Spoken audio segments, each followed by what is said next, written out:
suggestions into account. SNP spokesperson leader of the SNP in Blackford. Thank you, Mr. Speaker. In a matter of seconds at 12:16, an aircraft is due to depart Heathrow Airport, a Virgin Atlantic aircraft, to go to Warsaw to pick up 50 young orphans that have left Ukraine, that are coming to spend the next period of their life in Scotland with the sanctuary that we can offer them. And I would like to take this opportunity to thank everyone that has helped to make sure that we can offer a new start to these young people away from the war, and in particular the governments in London and in Edinburgh, and in particular to thank the Immigration Minister, the member for Torbay, and the Refugee Minister in the House of Lords, Lord Harrington. This is a good day for these 50 young people, but let's hope that it's the beginning of something much more significant for many more young people that we can offer sanctuary to.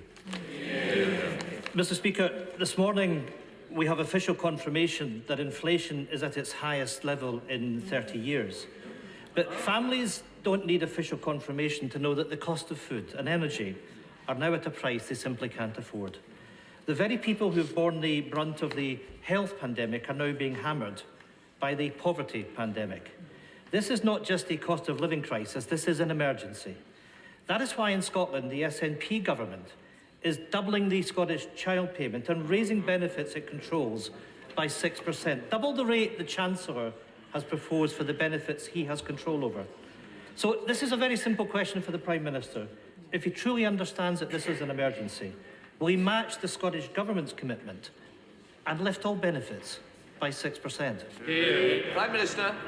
I thank him very much, and we all recognise the inflation, global inflation, is causing a real cost of living crisis, not just here but around the world. In the US, inflation is now running at more than 8%, where at the levels in other European countries. We're doing everything we can to help people.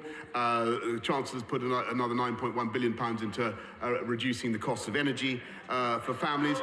But I don't know quite what he's shouting out, Mr. Speaker, but we want to do more.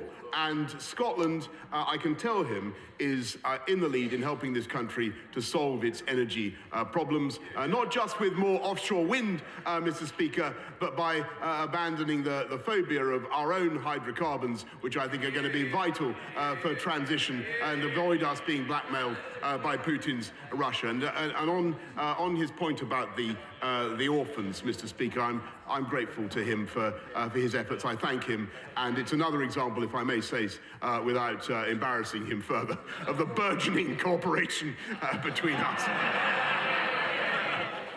Well, of course, Mr. Speaker, we want to make sure we open our doors in Scotland and welcome refugees, that we have that generosity of spirit, but we'll leave that there for now. Can I say to the Prime Minister that inflation is at 6% and increasing?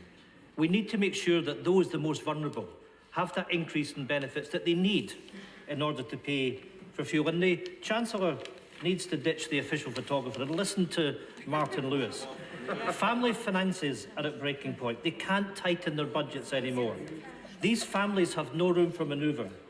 But the truth is that the Chancellor does. Yep, exactly. Lower borrowing and increased taxes means that he's sitting with £28 billion to spend today. But instead, this Chancellor is making a political choice, the choice to push people further into hardship by hiking taxes, cutting universal credit, and giving companies free rein to slash workers' pay through fire and rehire. So the test for the Prime Minister is this.